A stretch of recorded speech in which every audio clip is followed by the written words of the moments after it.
Okay, so you can see this stuff. It's pretty cheap stuff. I've removed it. They put several nails in. I've changed to a longer nail in my brad nailer. And now I can put that piece of scribe on that the installer cut for me. And this is how scribe goes on.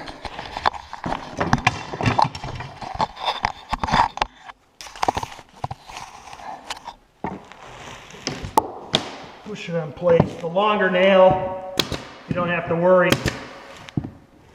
going through the cabinet.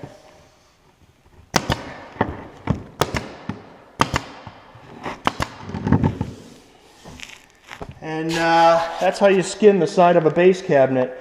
One thing to note, sometimes this joint isn't very good for various reasons.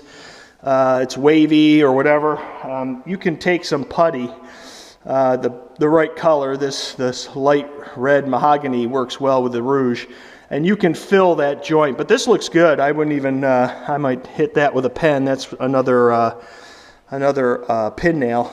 But that's how you skin the base cabinet. Now let's move on to the wall cabinet with the EP. The first step with the EP is we have to remove the scribe. And we're going to put it back on. You can use a chisel for this, and it doesn't matter if you scratch that because we're putting a panel over it. So you want to favor saving the scribe and not favor worrying about scratching the side of the cabinet. So I don't want to rip up that scribe bowl because I want to reuse it. I don't want to have to cut a new piece. And so I just use my chisel to get under it. And I like to use my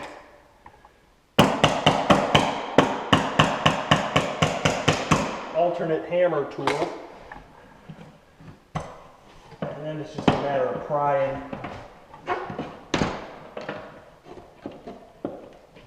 I'm going to grab my ladder.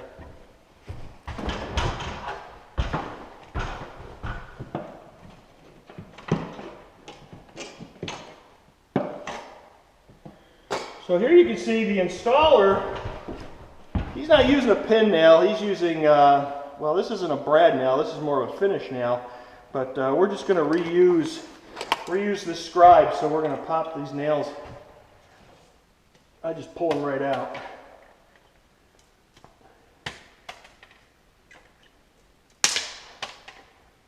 You can cut them as well. I like to pull them all the way out. And then he's already puttied. You can see, well, he missed that one. He putties the holes. But using the pin nail, you don't even have to putty the holes. So now we know the panel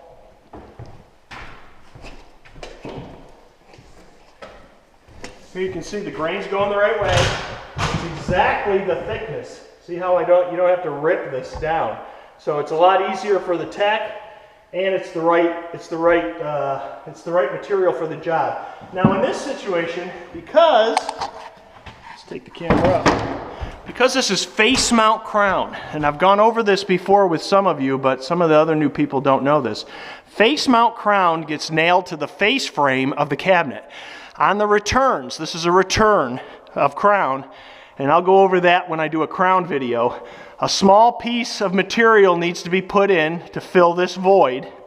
If he was going to panel this when he did the crown molding, the panel would fill this void, right? It's going to be flush. But because he doesn't know that, he didn't know he was going to put a blowout there when he did the light rail. So this small little piece of hardwood he ripped, and then the crown gets attached to that because the crown has to be flush with this piece for this intersection. So all returns need a little piece. Some markets, Charleston, Charlotte, Nashville, they'll do a piece of scribe molding. I've always instructed the installers, if they got extra filler, don't use scribe molding because scribe is a little thinner. Use a filler piece and rip it to the proper length. The reason for that is when you look up this way, when you use scribe, you can see, and even with this one, you can see a small crack and you see light coming through. And homeowners and builders always complain about that. So that's why I've instructed them to always use a piece of filler and cut it to the exact thickness of this reveal. All cabinets base cabinets, wall cabinets, oven cabinets. All cabinets have this little reveal. One of the benefits is so you can skin it, but that's not the only benefit. You know, when you screw hardwood together, base cabinets together in this example, you see there's a gap. You never want the whole cabinet to just come together, because you want the face frame to be tight, and then you want to be able to, if you have to, shim the back of the cabinet, and sometimes the backs are actually close and touching because of the walls are so imperfected. But in theory, it should have a nice straight, this gap should be exactly the same thickness as that. But that's a totally different topic, and I'm getting off track here. So let's get back to our skinning. So now that we have return crown and we have this little piece, so our panel is 42 inches long, which is the entire length of the cabinet. But because we have this little return piece, you can see that up there, it's from this edge all the way down to the bottom is 42. So we're going to have to trim the length of this cabinet, and we're going to do it the same way we did the other panel. We're going to cut it upside down. We're just going to measure it and cut it to length, and then attack.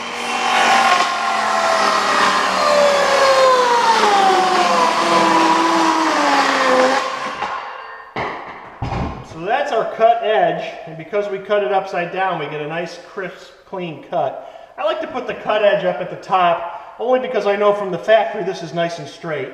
The other thing I like to do is test it to see if it fits before I grab my nail gun, and it does, but again, I want to color this edge, because it's going up against the face frame, with my touch-up pen. I just want to color that edge a little bit, and then there'll be no raw wood exposed after it gets nailed in. It's an important step. Not all techs and not all installers would probably do this, but I've learned that if you don't have a nice straight edge and you can't get it tight up against this face frame, and you have a little bit of a gap, putty sometimes just doesn't do the trick. I like to color that edge a little bit. So now that it's colored and I can put it up there, I'm going to grab my nail gun and we're going to tack it in place. And again, we're going to tack it in with those little 1/2-inch brad nails.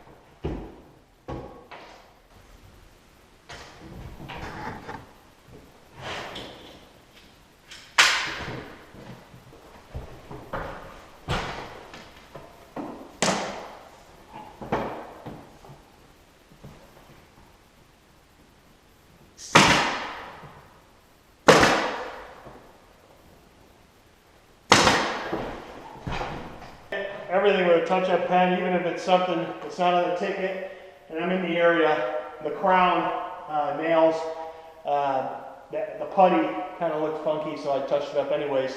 Reason being is I'm probably going to be the one doing the touch-up and adjust when I come to this house, when I come back. That's one of the benefits of scheduling the same person back in the same area. So generally I come to this subdivision all the time, so I won't have to do it when I have to come back and do the touch-up and adjust. But that's it. That's how we skin. We skin the side of a wall cabinet using an EP, and that's how we skin the side of a base cabinet using a PA, 4836. And don't forget, it's not 48 inches tall, it's 36 inches tall, it's 48 inches wide. It's an easy mistake to make. Okay. Moving on. Okay, and lastly, we're back in the Jeep after we skinned that house, and we just want to record. Here you can already see I recorded when I came in. I'll look at the clock. I'll record my time out. It doesn't normally take this long. It's usually probably an hour. Is the job complete? I circle yes. That's the dollar amount. I just kind of check off did we do everything that was asked on the ticket. we've picked up our own trash. We don't leave anything lying around, and you know, of course, it takes time bringing your tools from the curb into the house and bringing your tools back out to the curb. But that's basically how we do a skin on both the EPs, or the wall cabinets, and the base cabinets. And don't forget, the scrap that I'm throwing out on that PA is big enough actually to skin the other side of another cabinet. So if you were doing an island and it says to skin both sides of the island, which we like to do to keep it consistent, maybe even if one side's damaged, Clint can go over that with you on what I'm talking about. But the reason you don't need 2 panels, and I've seen that on tickets where, because we're skinning 2 base cabinets, we're getting 2 panels. You don't need it. You have enough material on one PA to do 2 skins. But I just throw it in the trash, and that's it. Let's move on.